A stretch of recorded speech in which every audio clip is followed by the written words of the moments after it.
Ողջույն սիրելիներ, այսօր թանգարանների բաց դռների օր է եւ մենք կայցելենք այն թանգարանը, որի մոտով հաճախ ենք միասին անցնում, կոչվում է մուզեյ Տոմի Ունգերը։ Ահա այս թանգարանն է, Ստրասբուրգի ռեպուբլիկան գաղում է գտնվում։ Եթե ձեզ հետաքրքրի, կարող եք այցելել ու նայել ավելի մանրամասը, բայց հիմա մենք կմտնենք ներս ու կնայենք այն, ինչ ցուցադրված է արդեն ցուցասրահներում։ Ավանգարդ ոճի թանգարան է, հիմնականում մատիտով կատարված էսքիզներ են, հետաքրքիր աշխատանքներ են։ Դե ինչև է գնանք ներս։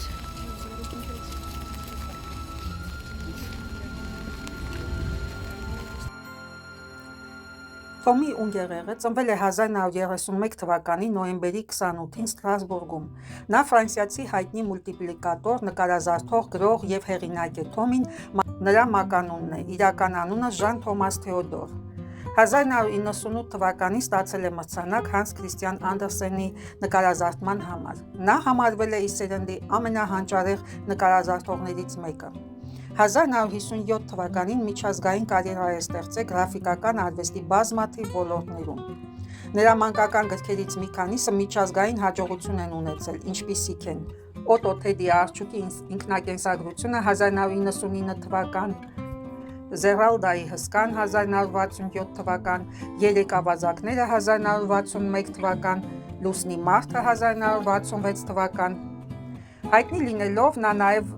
Վիետնամի պատերազմի եւ ԱՄՆ-ի ռասայական խցականության դեմ ուղղված իսպաստառներով, այդ թվում Սևամորթների ուժ, Սպիտակամորթների ուժ 1967 թվական։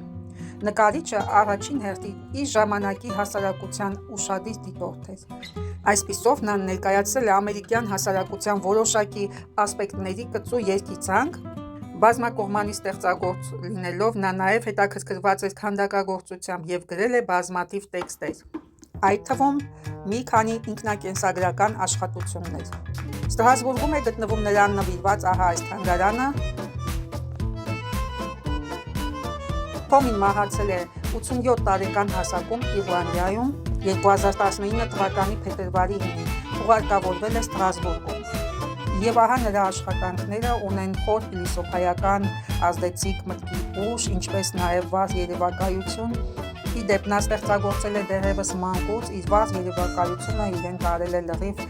մուլտիպլիկացիայի աշխարհ։ Բայց ըստ ինձ նրա աշխատանքները ավելի բնորոշ են պամֆլետ ոճին, ինչ առումով ոչ թե խոսքի, այլ էսքիզների ձևով։ Այս ոճը հրապարակախոսական լրագրողական ժանր է, հանրային կյանքի մերժելի երևույթները, առաջընթացային խանգարող արգելքները մեր զգացնող քննադատություն է հանդիսանում։ Ես այս ոճը ուսումնասիրել եմ դեռևս պատանի ժուրնալիստների դպրոց հաճախելիս պատանի տարիքում եւ կարծում եմ, որ այս ոճը արդիական է միշտ, ցանկացած ժամանակներում, ցանկացած երկրում, միշտ էլ ազատ խոսքի արգելք եղել է եւ մարդիկ դրսեւորել են տարբեր կերպերով իրենց ասելիքը, հասցնելով հանրային առողջ քննադատությանը։ Կարծում եմ, որ նրա այս ձևը, խոսքի այս ձևը մուլտիպլիկացիայի միջոցով կամ պաստառների գրաֆիկայի աշխատանքների միջոցով շատ հետաքրքիր է։ Խոսքի ձև, որը չի արտաբերվում հնչյուններով, բայց ձեռքի աշխատանքով։ Կարծում եմ, որ հետաքրքիր ժանր է եւ շատերին է հետաքրքիր այս մոտեցումները սեփական մտքերը իրականացնելու, թղթին հաղորդելու, ոչ միայն գրելու միջոցով, այլ նաեւ իմաժների միջոցով, նկարներով, գրաֆիկայով, պաստառներով եւ այլն։ Այն փոխանցվում է սերնդից սերունդ եւ մեծ հետաքրքրություն առաջացնում լայն մտածողություն ունեցող մարդկանց շրջանակներում։ Թանգարանում կար մի սեղան, որտեղ տեղադրված էին նրա աշխատանքները որոշակի բաց թողումներով եւ մարդիկ փորձում էին իրանց պերսոնաժը նկարել նրա կատարած արդեն աշխատանքների վրա, իրենց իսկ սեփական ֆանտազիայով։ Իհարկե դրանք օրիգինալ աշխատանքները չէին, պարզապես տպագրված ինչ-որ պաստառներ էին, որոշակի հատվածները բաց թողումներով այդ աշխատանքների, որը որ դու քո ֆանտազիայով պետք է աշխատացնեիր, ինչ է այդտեղ բաց թողված եւ նկարեիր, լիներ պերսոնաժ, լիներ ինչ-որ իրավիճակ կամ ինչ-որ վայր, շատ հետաքրքիր էր ամեն դեպքում։ նման մոտեցումը թանգարանի աշխատակիցների կողմից եւ կարծում եմ դա հենց Թոմիի գաղափարախոսության հիմքն է ընկած ֆանտազիան աշխատացնելը ֆանտաստիկ աշխատանքներ ստանալու համար։ Եվ մանկուց ունենալով վառ երևակայություն ունեցավ նա այս արդյունքը արվեստի եւ գրականության աշխարհում, փոխանցելով իր մտքի թռիչքը ու ֆանտաստիկ ֆանտազիան, ինչպես նաեւ ասելիքը սերնդից սերունդ։ Կարծում եմ նա ուներ իր ուրույն տեղը ունենալու թանգարան, որպես հայտնի գրող, հրապարակախոս, մուլտիպլիկատոր, նկարազարդող եւ կարելի է թվարկել նաեւ քանդակագործ, ինչու ոչ, եթե մարդը հետաքրքրվել է քանդակագործությամբ։ Մի խոսքով արվեստի մարդ։ Թեպետ առաջի հայացքից թվում են նրա աշխատանքները ինչ արվեստի գործեր են, որ, բայց այնուհանդերձ իրենց հետքն են թողել այդ տվյալ ժամանակաշրջանի 60-ականներից 70-ականներ մինչև 90-ականներն ընկած մուլտիպլիկացիայի աշխարհում։ Այլապես նա չէր ունենա համաշխարհային ճանաչում։ Ահա այսպես, հարգելիներս, կթողնեք ձեր իսկ տպավորությունները, շատ հետաքրքիր է ինձ համար կարդալ բոլորի կարծիքներն ու տպավորությունները յուրաքանչյուր տեսանյութի տակ։ Եվ նաև հիշեցման կարգով ասեմ, որ չելենջը դեռևս շարունակվում է, իսկ դուք մասնակցել եք արդեն չելենջին YouTube-ին ուղղված։ Ես խնդրել էի, որպեսզի բոլոր նրանք, ովքեր դեռևս չեն բաժանորդագրվել իմ ալիքին, բաժանորդագրվեն, իսկ նրանք արդեն, որ բաժանորդագրվել են, թող բաժանորդագրեն իրենց տան անդամներին անկախ տարիքից ու սեռից, որպեսզի ես ունենամ բաժանորդների այն քանակը 1000 հոգի, որը ինձ թույլ կտա YouTube-ը մոտ գործել YouTube-յան աշխարհ, այսպես ասեմ, այսինքն կհամարվեմ արդեն պաշտոնապես որպես վլոգեր։ Այդ իսկ պատճառով փոքր-շատ ունեմ ձեր աջակցության կարիքը։ Շնորհակալություն բոլոր նրանց, ովքեր արդեն մասնակցել են չելենջին, եւ նախապես շնորհակալություն եմ հայտնում բոլոր նրանց, ովքեր կմասնակցեն այս չելենջին։ Կհանդիպենք շատ շուտով, մնացեք ինձ հետ, հետաքրքիրը դեռևս առջևում է։ Մինչ նոր հանդիպում, ցտեսություն։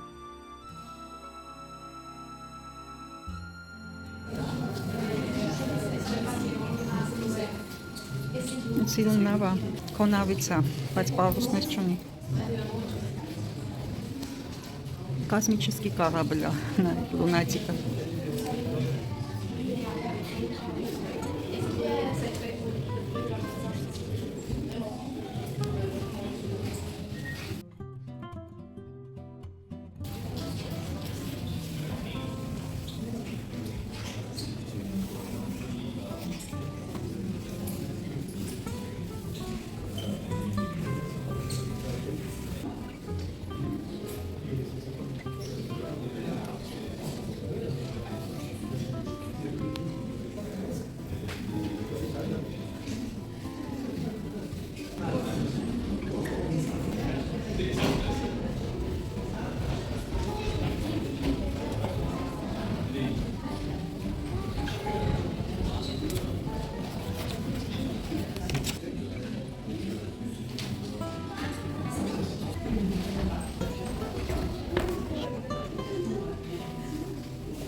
Սա արվեստի գործ է համարվում, լամպ ու պատահականով։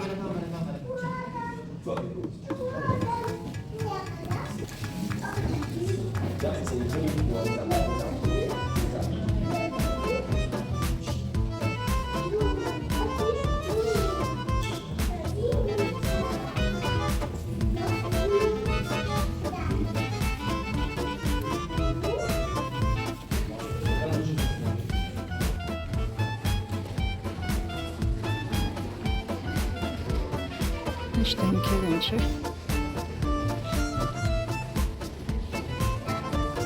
Վարկիր, իսկական։